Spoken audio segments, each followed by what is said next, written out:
ওর তো দুইটাই ছবি, দুইটাই তো সন্তান। একটা ছবির প্রমোশন করবে আর একটা প্রমোশন করবে না, এটা তো হতে পারে না, তাই না?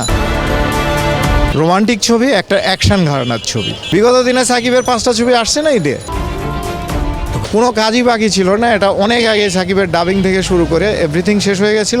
কাজ বাকি ছিল কালার কারেকশন, ব্যাকগ্রাউন্ড। সাকিব খানের ভাগ্য খারাপ। হ্যাঁ, না, সাকিব খানের ভাগ্য খারাপ, এবং সাকিব খান কিন্তু এই মুভিটা নিয়ে বলতে পারতো।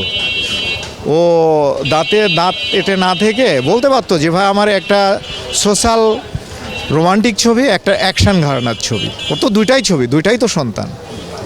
এই ছবি থেকে তো পারিশ্রমিক নিছে না ভাইয়া, কিন্তু বলে নাই। কেন বলে না, এটা ওর ব্যাপার। কিন্তু একসময় কিন্তু উনি খুব ভালো বলছিল। হ্যাঁ, এবং না, ছবিটা যখন ডাবিং হয়, ডাবিংয়ের সময় ও আমাকে প্রচুর প্রশংসা করতো। এবং এই ছবির ডাবিং আমরা প্রায় মনে হয় 17 দিন না 18 দিন ধরে সাকিব ডাবিং করেছিল।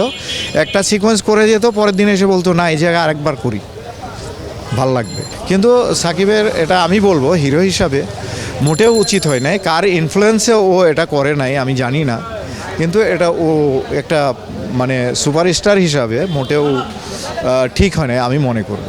একটা জিনিস হচ্ছে তো দর্শনাবলী না করতে ফোন দিয়ে যেন ছবি প্রচারণা না করে দর্শনাবলী করছে। দর্শনাবণিক বলেছি কি না আমি এই বিষয়টা মানে জানি না, তবে প্রচারণা কেন করবে না আমি এটা জানি না। একটা প্রডিউসার ছবি রিলিজ তো করতেই পারে ভাই, ঈদ তো ওপেন, একটা জায়গায় 10টা ছবি আসতে পারে, এটা সমস্যা না। বিগত দিনে সাকিবের 5টা ছবি আসছে না ঈদে, প্রবলেম কি? তো তাই বলে একটা ছবির প্রমোশন করবে আর একটা প্রমোশন করবে না, এটা তো হতে পারে না, তাই না? এবং এটাও ব্যয়বহুল ছবি। ব্যয়বহুল, অবশ্যই ব্যয়বহুল।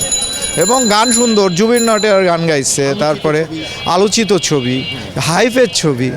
এমন তো না যে এটা বস্তা পচার ছবি আপনি রাস্তায় ডাস্টবিনে ফেলে দিলেন। অনেকে বলছিল যে আসলে ছবিটা কমপ্লিট হয় না, কিছু কাজ বাকি ছিল সাকিব। না, কোনো কাজই বাকি ছিল না। এটা অনেক আগে সাকিবের ডাবিং থেকে শুরু করে এভরিথিং শেষ হয়ে গেছিল। কাজ বাকি ছিল কালার কারেকশন, ব্যাকগ্রাউন্ড, যেটা আমি পরে ইন্ডিয়া যেয়ে করে তারপর রিলিজ করলাম।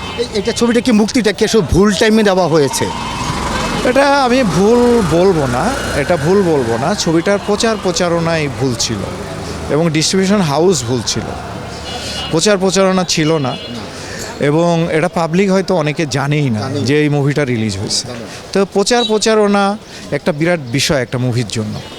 তো বিগত দিনে যারাই সিনেমা বানাচ্ছেন আমার লিসেন থাকবে যে অবশ্যই একটা মুভিতে আমরা হিউজ টাকা খরচ করি, কিন্তু প্রচারণার সময় টাকা থাকে না প্রডিউসারদের। এই বিষয়টা যেহেতু না করে তাতে বিরাট ক্ষতি হতে পারে। প্রচুর দর্শক আছে যারা সিনেমা দেখে চায়, দেখে, ওদের উদ্দেশ্যে কিছু বলেন। আমি অবশ্যই তাদের উদ্দেশ্যে বলবো, কারণ তাদেরকে দিয়ে আমাদের রুটি রুজি, এবং তারা যদি মুভি না দেখে তাহলে তো আমাদের মুভি বানানোটাই সার্থকতা নাই। বিকজ আপনারা অবশ্যই আমরা চেষ্টা করছি বা আমি চেষ্টা করব আমার পক্ষ থেকে যে আমি ভালো মুভি আপনাদেরকে উপহার দিব, এবং সামনে আরও ভালো মুভি নিয়ে আসছি। আপনারা অবশ্যই হলে গিয়ে মুভি দেখবেন এবং পাইরেসি থেকে বিরত থাকবেন। Thank you.